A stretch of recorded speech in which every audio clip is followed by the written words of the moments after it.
Hello, everyone. Welcome to this webinar today. I'm Francis Seeley from, a number of organisations, Global Net 21, Enfield Voices, Enfield Climate Action Forum. And between those organisations and with others, we do a number of webinars that really look or address a number of global, local and national issues. And today we're going to look at racial equality and talk to Chandra Bhatia, who's from the Enfield Racial Equality Council.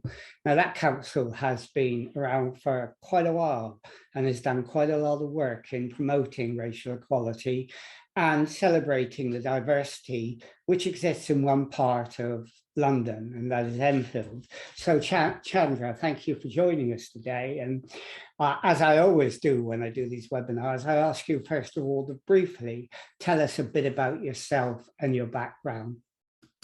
I'm Chandra Bhatia and I work for Enfield Racial Equality Council. I came to this country at the age of 11 and to join my father. I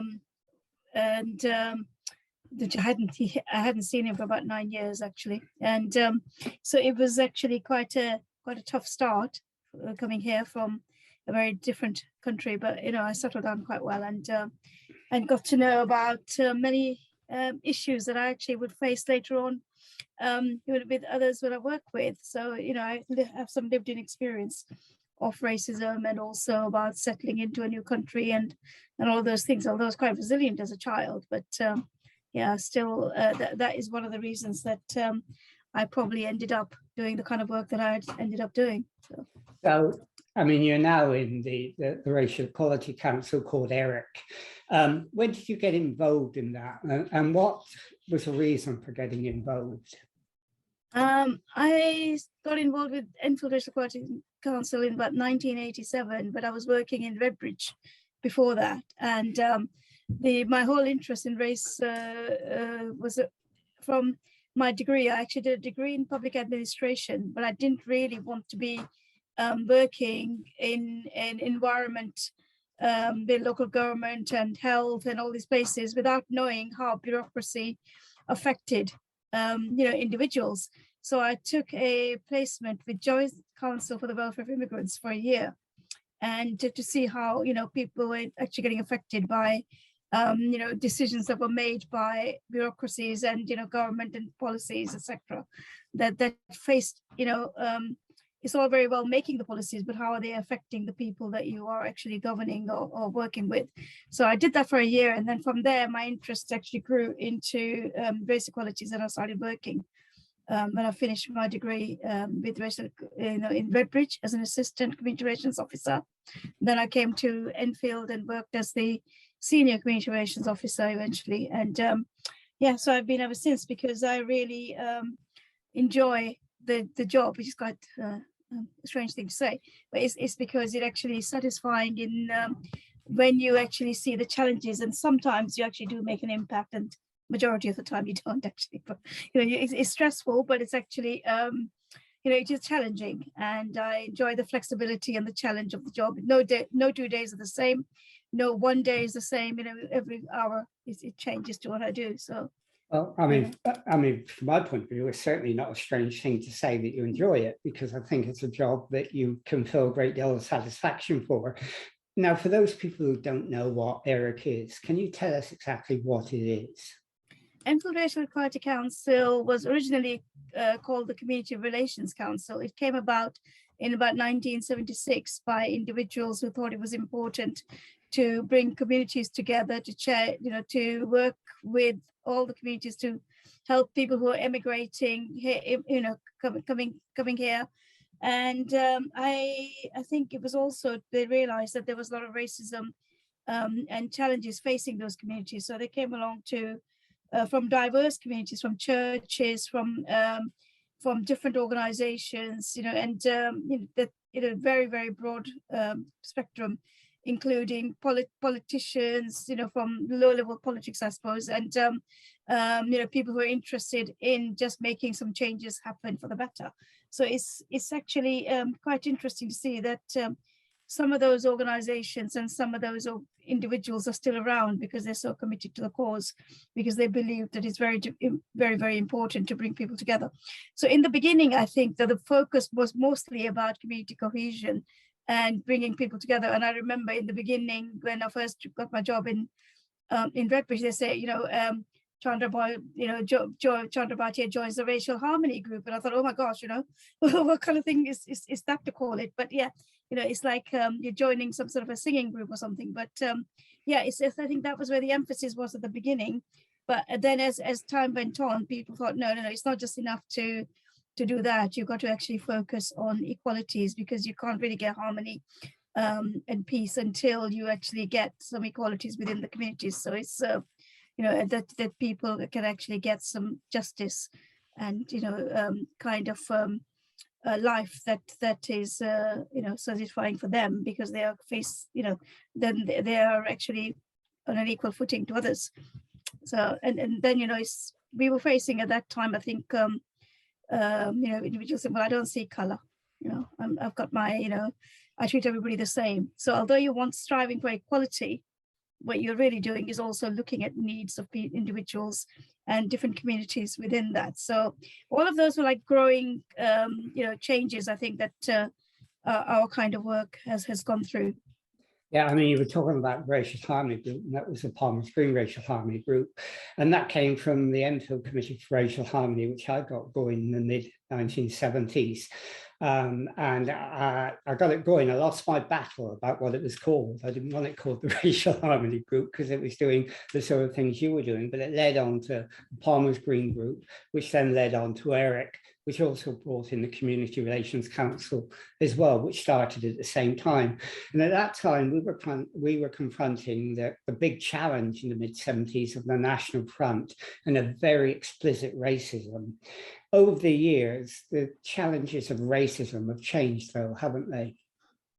Yeah, they have changed to some extent, but I think that what people tend to say is, well, we don't actually have racial discrimination anymore. People are very satisfied. They're getting chances to actually get to higher echelons of jobs, etc. But I think that some of the challenges remain, and some of them have changed insofar as you may not get individuals shouting "packy" at you, or that's a bad word to use, I know, but I use it because to me it's still used against me at times. So to me it's important to actually acknowledge that these sort of things exist, and the harm that it does to hear it.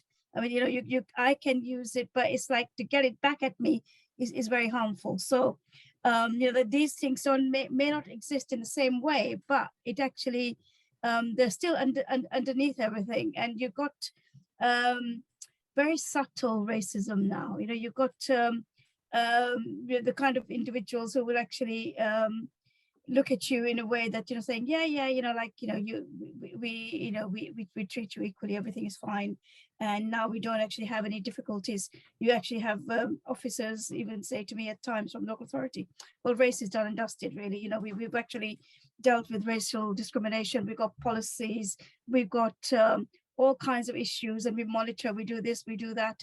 Actually, we don't really have to concentrate on racial discrimination or racial equality anymore. We've got other areas that we haven't really dealt with, in different equalities areas, but which is fine in concentrating on those, because we were I remember going to meetings of the local authority and other organizations and saying, you can't have racial equality in isolation. You've got to deal with equality as a whole, and within that you've got racial equality as well. So you can't just deal with one sector of equalities field. You've got to deal with all of it, otherwise it just doesn't work. So sorry. Yeah, I was going to say, but the other big change, back in the mid-70s, we were dealing with explicit racism. And what we weren't talking about much then was what is now become called institutionalized racism. And since Macpherson and so on, that's been recognized as a major problem. Is that something that you recognize, that we're now having to deal with embedded racism in our institutions itself? So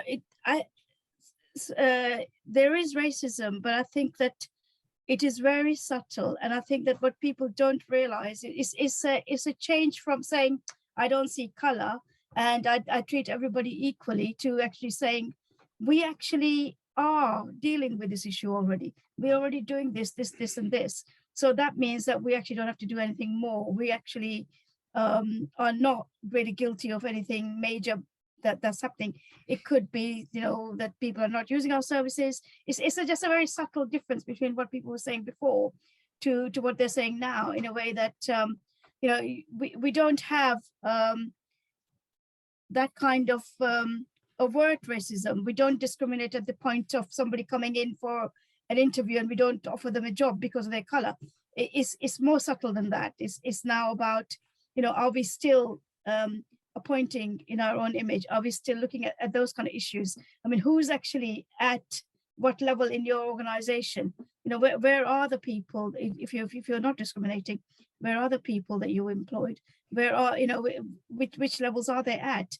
And, you need to actually think about the impact of your services and your policies, who are using them, but I think there's less excuse now because people are monitoring. So you should be able to tell where your services are and where they're not. And if you've actually got services that you're providing, but somehow you've still got people in the bad housing from particular communities, well, why is that? It's like, is it because, well, they always choose to go and live in a particular area?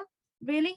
You started telling me that? It's like I've had that at said at different times. Oh, well, they don't choose to live in certain areas. Even when they're offered council housing, they prefer to live in Edmonton, say. There's nothing wrong with Edmonton if you want to live there. But I mean, is it really real choice that they're facing? Is it something that is it in what is the inevitability about it? So I think people need to look at those kind of things as to, why would people want to be in that? Are they really choosing this? Why are they choosing certain professions, or why are they choosing certain areas of working? Why would they want to, do they feel comfortable in there because somebody actually knows something about that particular field that they're going into? I mean, where people live and whether they choose to live there, whether they're forced to live there because of circumstances is a really big question. But the other big change since the 1970s is that, I mean, there were ethnic minorities here in the 1970s, very much so, but it's a lot more now in terms of variety. It's much more diverse. And you have many East Europeans who are not Black, but they're ethnic minorities. How has that changed the way that you work? The way that we work is actually, in a way, we find it very difficult to actually adjust some of the things that we're doing, partly because of the fact that we have less resources now than we ever had. And we need to reach out and do a lot of outreach with these communities because, it's not that they're hard to find, it's because we're not reaching them. And I think that is something that, we need to work on more as an organization. But, there are a lot of differences within the way that, things came together before to help individuals who are settling in first. But some of the issues that the new communities are facing are exactly the same. You may have cultural differences, you have language differences, you've got lack of information about how you access those services. And, so all of those issues are there. And, there are also, when in a neighborhood, when new communities come in, they're facing the same issues that our, the communities that I, for example, come from. It's like, the people don't understand that, that they may not know, how to actually access certain things, and like what is acceptable, what is not acceptable, and people tend not to welcome them. People don't tend to actually make the effort, and say, well, they don't approach us. So I've had all of that as somebody growing up here, and also in my first job, where people would ring up and say, oh, these people are parking in all my drives, they're doing this, they're doing that, and I saw them doing some sort of function and they were dancing around a fire, all kinds of ridiculous things like that. And you just actually say to them, have you approached those neighbors? Have you spoken to them? Have you actually, oh, they don't speak the language. Well, how do you know they don't speak the language? So it's a similar sort of issues. But now it would be even somebody from, say, the Asian community saying that about the, Eastern European communities. So you actually remind them, people were saying that about you at some certain time. They were not making the efforts for you. So what are you doing? So it's like a lot of community cohesion work has to be done in a similar kind of way. It's just actually, getting to those issues. So how much of your work is actually giving advice to both individuals and organizations? The advice and information that we've always given to people is just one proportion, very small proportion of our work, actually, because we don't want to see ourselves, and we never have seen ourselves as the CAB for the BAME communities. So because what we tend to do is to identify who is actually in a way falling out of the system. So if who is not accessing, a lot of people are actually fall out from the different advisory services that already exist, and they end up with us. And actually the main thing that we concentrate on actually is individuals facing this racial discrimination in work or in housing or anywhere else, but who haven't been helped by other organizations. We tend to say, well, have you got, for example, somebody comes to us for employment issues, first question we would say is, have you approached your union? Have you got a union? Are you a member of the union? Those kind of things. But so often I get told I don't trust the people within those organizations. They're not going to help me, or they haven't helped me. So which is actually quite shocking even this day and age for them to say that to us. But so we'd say, well, actually, I think you do need to approach them. You do need to actually, and we will actually help you in, if you wish, to identify the individuals within those organizations. However, I think what we have in the past helped individuals take cases up to, say, in tribunal levels, but we can't do that anymore. We don't have those kind of resources anymore. We had an employment officer who used to assist individuals, but that is very time consuming to help individuals to that level.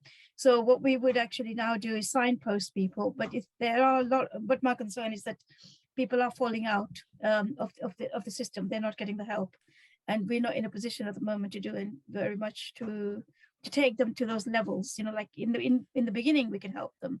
So we do have people who can actually help, identify what they need to do. So to do that, I mean, do you have links? Do you work with statutory authorities, like, for example, the health authority, the police, and the local authority? Yeah, we have something we call a policy development, policy promotional role, but within that, we can raise issues of concern to individuals that may have a trend that something that may be affecting others as well. But also we have a critical friend role. So what we would actually do is actually attend meetings at strategic level of these bodies and raise issues of concern. And sometimes it's so very the policies sound wonderful and actually have the potential to do a lot of good. But how do you actually filter those down to the level where they're actually making an impact? So we would say to them, what is the timeline? What is the impact? How are you dealing with this? You make all kinds of decisions. Have you looked at how it's actually going to impact the community that you are supposed to be serving? And I think those are the real challenges. I mean, organizations are very sophisticated in identifying policies now. I think they don't need us to help them so much with devising it, although we do have an input. But it's actually, we have to keep an eye on the fact that we turn around this way and actually nothing gets done. So, I mean, how easy is it, for example, to work with Enfield Council, the local authority? I mean, it was difficult in our day. Community Relations Council tended to be working with the local authority. Enfield Committee for Racial Harmony was bottom up, and bottom up organizations very often are not looked on very favorably by councils, and you sort of combine both those roles in a way. So how easy has it been for you to work with Enfield Council? I think it's a tightrope that we walk, and insofar as not being so critical that they don't listen to us, so we have to criticize in a way that they'll still have their ear, but also being able to actually reflect the needs. So it is a bit of it is quite difficult actually to do this, because I think that there are people within the council who may think that we are actually too critical and really just on their side, and not just them. I think the police or health authorities and others who just like to be hearing about how wonderful they're doing. However, we do need to actually raise the times when actually they're not reaching the people that they need. I think that actually we suffer from the fact that nobody wants to be told that they're racist, and nobody wants to be told that they've got institutional racism going on in their organization. Nobody wants to be told that all the efforts that they are making are actually not reaching the desired results, because some people, and I would say many officers and many politicians, etc., are very genuine. They want to actually change things, but to actually hear that a lot of the efforts are really not good enough yet would be not something they want to hear. But but we need to keep raising it. We need to keep talking about it. I think the difference between the Racial Equality Council and smaller groups would be that certain groups have particular secular needs, or they're burnt by sectarian issues, which is fair enough. I mean, like you come from a particular community, you're reaching the needs, you're trying to reach the needs for those people, and then you would raise those issues. And however, we try and identify the gaps where there are and raise those without any any favor for a particular community or another. I mean, I'm also asked about does the Racial Equality Council serve the needs of the white community? I mean, they actually specifically say, do you serve, they use those words. I mean, what about us white people? What do you do for us? Well, what we do for them is what we do for everybody else. Because if you've got an issue with your neighbor and you happen to be of a particular community, and and they are harassing you, we would signpost you in the same way as we would signpost as somebody from a BEM community. If you actually got if we're serving making the needs of the policy, policy needs heard for the BEM community, we're also doing that for the whole community, because we are, people live in the community. I mean, I was told many times, oh, if we are actually going, this is from voluntary sector organizations who, in the past, they were very specifically saying, well, we can't do anything really more for the BEM communities, because really, we serve everybody and they're just not using our services. So what can we do? And if we have to do anything extra, we need more funding. Well, no, because I mean, like, though they are your citizens and the people that you should be serving anyway. And if you turn around and say 60 people from a particular community came in to use our services, well, so good. That's great, because they live there. they will have to come to you. So I mean, I think in a way it's difficult to work with some communities, but some organizations, but it is actually, we are actually in an area where we are actually heard of, people will hear us more, but actually people like to sit on their laurels, I think, these days. They just think they're doing enough. Yeah, but I mean, it's good that you said that about representing all communities. But let's look at two new problems very briefly that are coming up now and that we have to face. And one is climate change. And we know that climate change affects disproportionately those who are poor, not well off, and often ethnic minorities.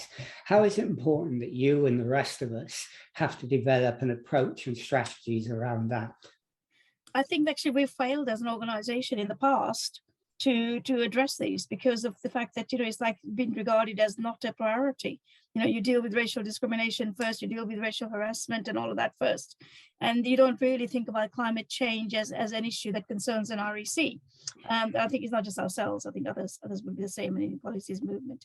And I remember many years ago somebody doing an interview with me about these things, and with others from there, and it was shocking to them to hear that it wasn't our priorities.